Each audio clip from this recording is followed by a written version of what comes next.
Yes, well, we're wondering about Jo Swinson's prospects here in Bishop Briggs. We've been speaking to the people down on the floor there. The parties have been carrying out their tallies of the votes there. We're just hearing from the presiding officer just now. So it looks as though Jo Swinson has not been doing as well in the areas that she should have been doing well in. The prosperous areas of Bearsden, for example. It looks like her vote is down there, and it looks like Tories are actually sticking to the Tory party. They're not lending their votes to Jo Swinson in the way that they used to in the past to keep the SNP out.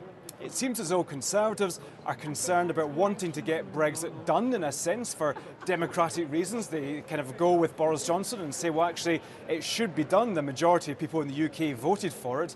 And also, this is coming up again and again, I'm afraid, for Jo Swinson, a personal dislike of Jo Swinson and the way in which she ran the Lib Dem campaign, a frustration at people around here. So, on a knife edge, too close to call, people still saying she could still scrape through, but the SNP are nervous with anticipation about getting this seat back, Glenn.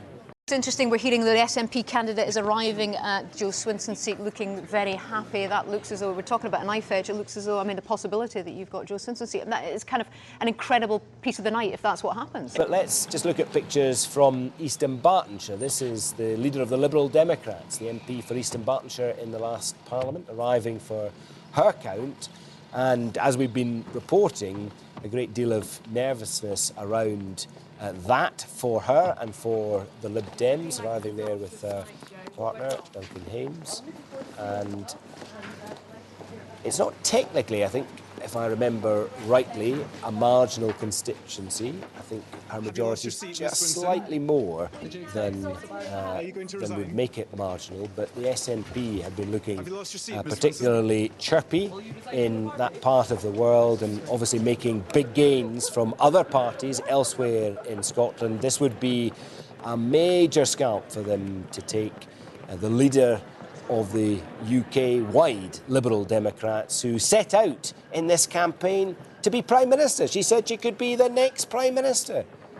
She also said that if that happened, if the Lib Dems somehow swept to power, she would cancel Brexit, a policy shift that was criticised by some in her own party and may have backfired. But as we've been saying, in Scotland, the Lib Dem vote is up a bit. Will that be enough to save her in East Dunbartonshire? Will it be enough to save her other three Scottish MPs, the Lib Dems with Orkney and Shetland, with Caithness and Sutherland in the far north of mainland Scotland, and also with Edinburgh West, with Christine Jardine, who we spoke to a little earlier in the programme. She has had, Brian Taylor, a pretty rotten campaign. She has. She's had a tough one. I mean, of the two, you mentioned two elements there. One, declaring that she was intent on being Prime Minister, and that was ridiculed. I have a degree of sympathy for that. I mean, you're standing in pretty well every seat in mainland Britain, every seat in mainland Britain. You're not standing in Northern Ireland. You're standing in a whole wheen of seats. And if folk turned out to vote for your party, hey, you know what, guess you'd be the Prime Minister.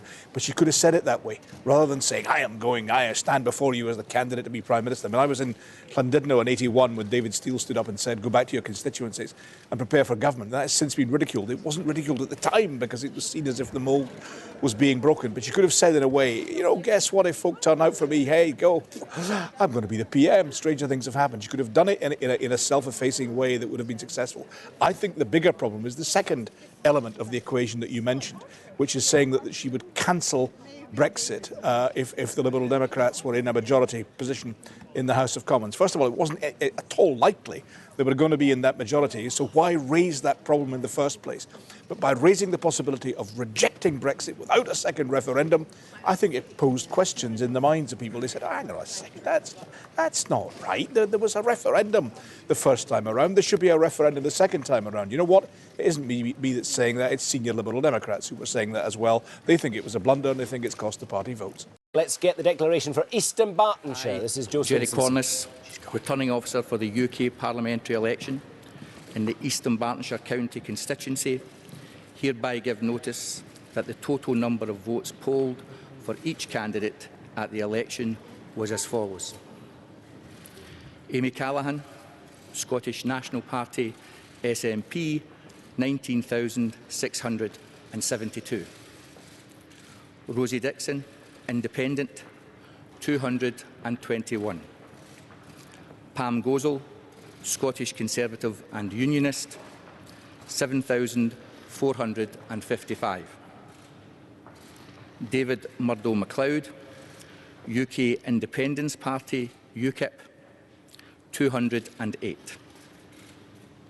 Liam McKechnie, Scottish Family Party, 197. Callum McNally, Scottish Labour Party, 4,839. Carolyn Scrimger, Scottish Green Party, 916. Jo Swinson, Scottish Liberal Democrats, 19,523.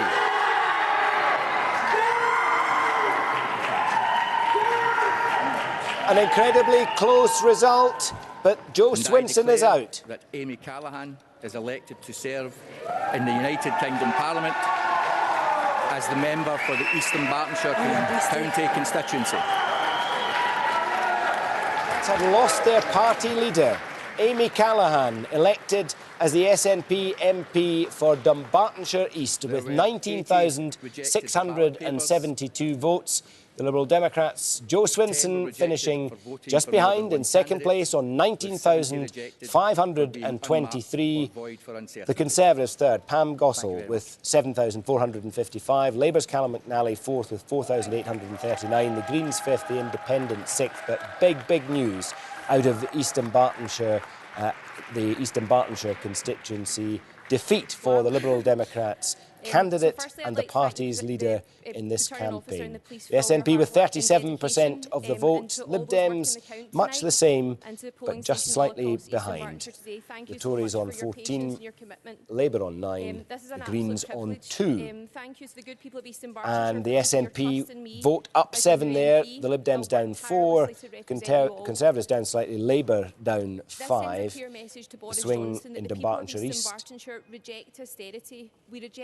From the Lib Dems to the SNP, a swing of 5.3%. Brian Tilley, your reaction to that result? Absolutely remarkable. She led her party and yet she loses her seat. And on this night so far, we've had Jeremy Corbyn standing down because GB as a whole has rejected his policies, although he defends to the hilt what they are. We now have a candidate, a party leader whose party, is struggling by comparison with their ambitions, but may not do as badly as all that. But she has lost her seat. She's out of Parliament. She's out of politics again for the second time. It's calamitous for her. Congratulations to the SNP on a good victory. And all over for her just a few months after she took on the leadership of the party. Let's get further reaction from Martin Geisler, although we will interrupt to hear from Jo Swinson herself when she speaks. Martin. Sure, we'll be brief for this then, Glenn, if we need to. Two of our panellists here actually now looking ahead to a future in their parties without their leaders, one voluntarily, one by the ballot box.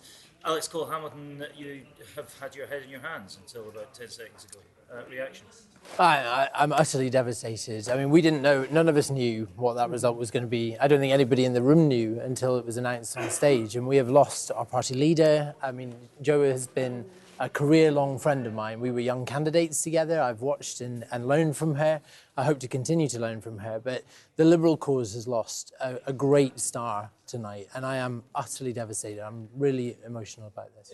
Is this self-inflicted? Because there was criticism of the way she campaigned, there was criticism of her campaigning style, and she hasn't cut through with the electorate across the country. I think a lot of that criticism was desperately unfair.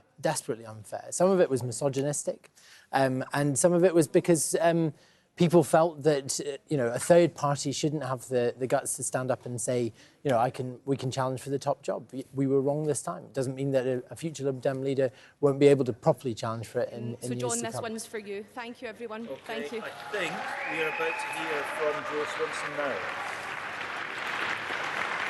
So Amy Callaghan has accepted